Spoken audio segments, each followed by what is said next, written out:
Selamat pagi, Ibu Bapak, Saudara-saudara kekasih Tuhan. Selamat bertemu kembali dalam santapan rohani melalui renungan pagi Jemaat Mamasa Kota. Sebelum kita mendengarkan firman Tuhan, mari berdoa. Bapa yang kekal di dalam kerajaan surga, kami bersyukur kepadamu pagi hari ini, menikmati sukacita dari Tuhan, bangun dengan tubuh yang sehat. Bapa, kami rindu mendengarkan kebenaran firman-Mu. Tuhan, perlengkapi kami dengan tuntunan Roh Kudus-Mu. Di dalam nama Yesus kami berdoa. Amin. Saudara-saudara kekasih Tuhan, mari mendengarkan kebenaran firman Tuhan dari Kisah Para Rasul pasal 7 ayat 44 sampai 53. Kisah Para Rasul 7 ayat 44 sampai 53. Demikian kesaksian firman Tuhan. Kemah kesaksian ada pada nenek moyang kita di padang gurun, seperti yang diperintahkan Allah kepada Musa untuk membuatnya menurut contoh yang telah dilihatnya.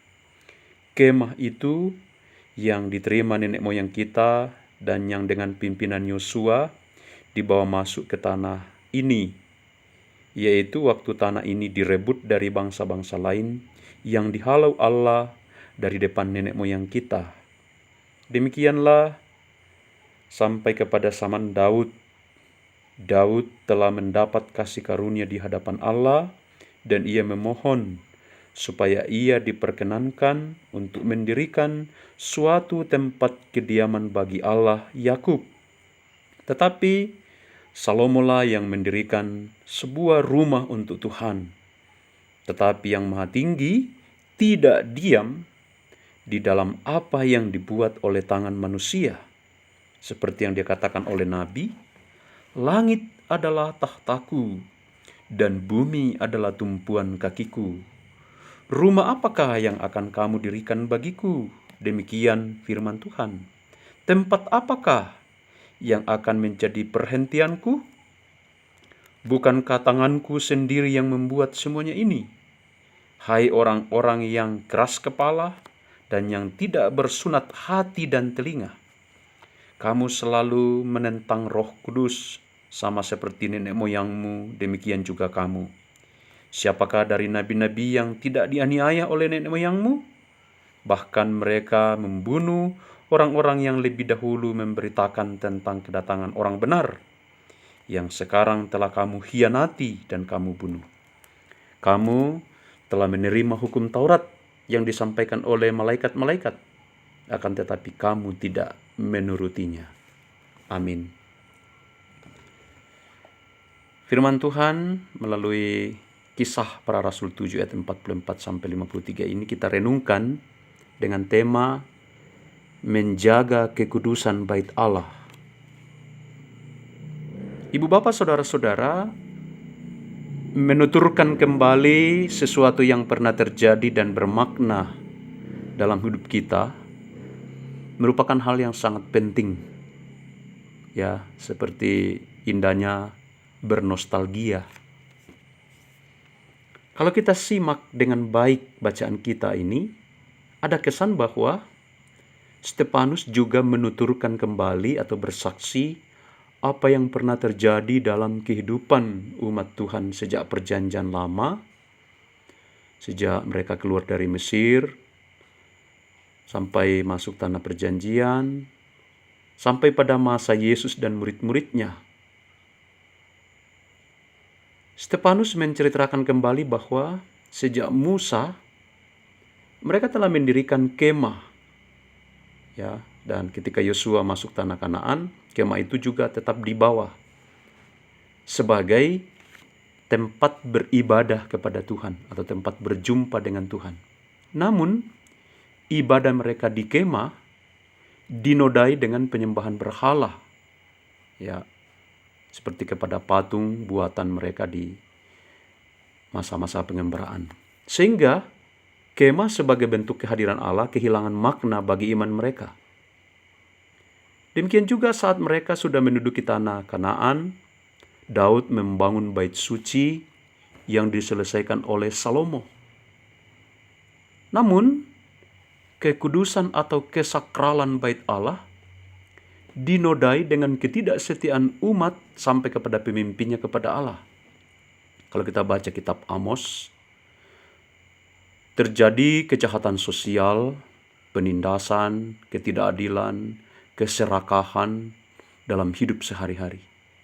Jadi, anggapan umat bahwa Allah tetap hadir, bahkan berdiam di dalam bait Allah yang dibuat oleh manusia, sebagai tempat kudus, sebagai tempat sakral, bahkan kadang-kadang bagi orang-orang Yahudi diagungkan, lebih dari mengagungkan Tuhan. Paham itu terpatahkan.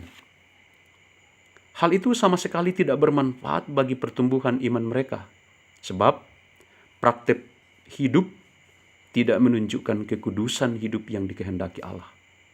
Mereka justru mengeraskan hati sampai membunuh utusan Allah, yaitu nabi-nabi, sampai kepada orang benar, yaitu Yesus sendiri, dan rasul-rasulnya termasuk mengancam Stefanus.